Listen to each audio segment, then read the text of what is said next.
Résistant. Il est intéressant de jauger notre capacité à évaluer les solutions possibles pour nous sortir du joug de cette clique de cinglés que l'on nomme l'état profond. Partant du principe que cette société est basée sur la dépossession de l'être vivant dès sa naissance, en le privant de ses droits naturels, de ses ressources et de ses biens légitimes, mais également basée sur la tromperie, le mensonge, la perfidie, j'en passe et des meilleurs. Il est alors triste de constater que nous sommes encore aujourd'hui incapables d'évaluer la réelle efficacité de ces actions éprouvées, dans lesquelles nous persistons avec l'espoir illusoire d'inverser la tendance. Des manifestations où nous quémandons à nos bourreaux quelques miettes du gâteau qu'ils se sont bien appliqués à subtilement nous dérober. À quoi bon courir derrière un pouvoir d'achat dont ils nous ont volontairement privés ? Des pétitions, qui ne sont au final que des sondages géants qui ne débouchent sur rien. Des blocages, qui peuvent nous mettre nous-mêmes en péril. Des marches interminables qui usent nos chaussures et notre morale, pour de belles causes pourtant. Des courriers aux élus, ces traîtres, grassement rémunérés pour précisément maintenir ce système en place, et en toute connaissance de cause. Des actions en justice, sachant très bien que tout est illégal et fort clos. Bref, à quoi bon jouer sur leur terrain où eux-mêmes n'appliquent pas les règles qu'ils imposent ? Depuis quand avons-nous le pouvoir de confondre en justice les réels responsables de ce traquenard que l'on appelle la citoyenneté ? Peut-on réellement se contenter de jugements de quelques politicards minables qui ne servent que de fusibles pour les réels influents de ce monde ? Nous constatons tristement que l'ingénierie sociale et le contrôle mental opèrent parfaitement via leur subtil conditionnement. Sous cette emprise, nous sommes complètement bridés dans nos potentiels. Il est grand temps de lever le voile du contrôle mental et d'arrêter de vouloir construire notre forteresse populaire avec les miettes que l'oligarchie fait mine de nous octroyer comme de grands seigneurs. Quand allons-nous nous donner les véritables moyens de notre réussite ? En laissant tomber les petits graviers et en nous décidant de construire cette forteresse avec de véritables pierres de taille. Nous sommes capables du meilleur et pourtant, nous jouons leur jeu où nous savons pertinemment que nous ne sommes jamais vainqueurs. Dans ce jeu, ils nous définissent un cadre. Et pendant que nous errons dans ce cadre, eux agissent en dehors. Là est le point clé de cette analyse. Les anglophones utilisent une expression qui colle parfaitement à cette situation. Think out of the box, qui signifie sortir des sentiers battus. D'ailleurs, on peut l'affirmer. Les sentiers que nous empruntons actuellement et majoritairement sont ceux que l'oligarchie a elle-même battus pour nous, comme pour nous tracer le chemin vers l'abattoir. La célèbre phrase de Coluche pourrait fonctionner pour bien des exemples. Si voter, manifester, se plaindre, quémander, bloquer, changer quelque chose, il y a longtemps que ce serait interdit. Think out of the box. La traduction mot pour mot pourrait donner réfléchir ou penser en dehors du cadre. Soit penser d'une manière différente, non conventionnelle. Ces conventions sociales, justement, induites par le fameux conditionnement mental. Cette expression qualifie une façon originale, créative et astucieuse de réfléchir. Elle est intimement liée au problème des 9 points. Les curieux iront se renseigner et les plus perspicaces tenteront de le résoudre. Sortir des sentiers battus peut signifier remettre en question des croyances bien ancrées. Nous devrions donc nous poser la question lorsque nous pensons tenir une solution.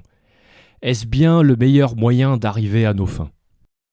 L'humain évite souvent les risques qui pourraient avoir un effet négatif sur ses bénéfices, même si globalement de nombreux exemples de réussite montrent que certains risques sont non seulement payants, voire très payants.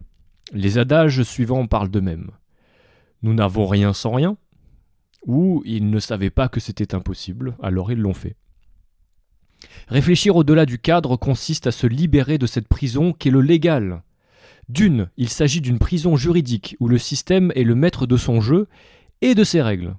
De deux, il s'agit également d'une prison mentale où nous focalisons bêtement sur le jeu qu'ils nous ont habilement imposé sans nous apercevoir qu'il est tout à fait possible de créer notre jeu, avec nos propres règles.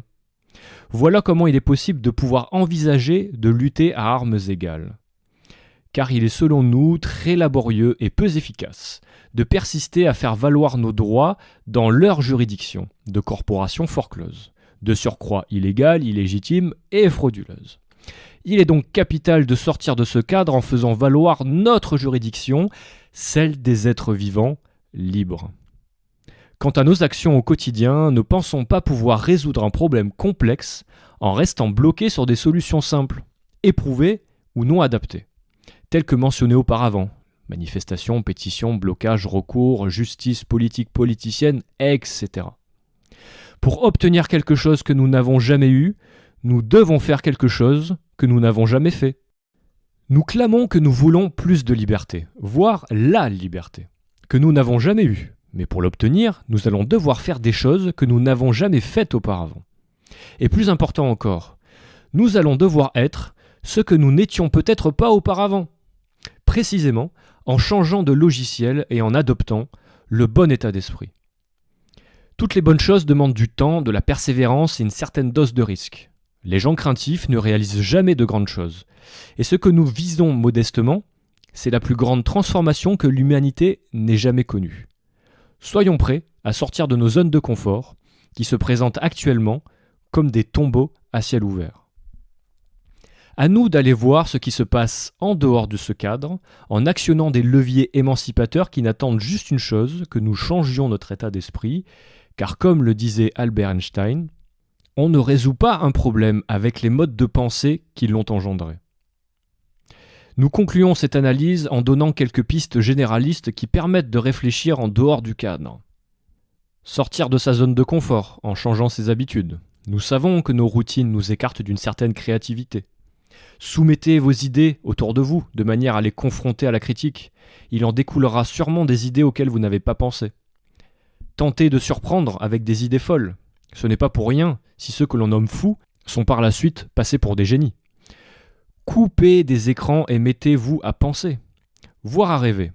Ces fameuses idées folles ne nous parviennent que rarement depuis des divertissements fournis à outrance. Mettez-vous à la place de l'autre, notamment à la place de l'ennemi. C'est avec des angles de vue différents que les perspectives changent. Apprenez à écouter. L'ego ayant sans cesse envie de faire valoir qui il est et ce qu'il sait, n'ayez crainte à le laisser écouter et apprendre. Il n'en mourra pas. Ne redoutez plus d'être en dehors de la normalité. La normalité est une de ces conventions sociales qui nous rappellent qu'il n'est pas signe de bonne santé mentale que d'être bien adapté à une société malade. L'essor des résistants propose de sortir des sentiers battus via la fameuse stratégie d'émancipation collective et d'aller là où ils ne nous attendent pas. Réfléchissons et agissons en dehors du cadre. En mettant un pied hors du système pour voir l'envers du décor, car s'il y a un endroit, il y a forcément un envers, et s'il y a un endroit où le mal sévit, il y a forcément un envers ou la magie. Mais en premier lieu, en sortant du fameux et fumeux cadre légal, pour enfin œuvrer sur notre terrain, celui de la légitimité. Ralliez la résistance et organisons la résilience.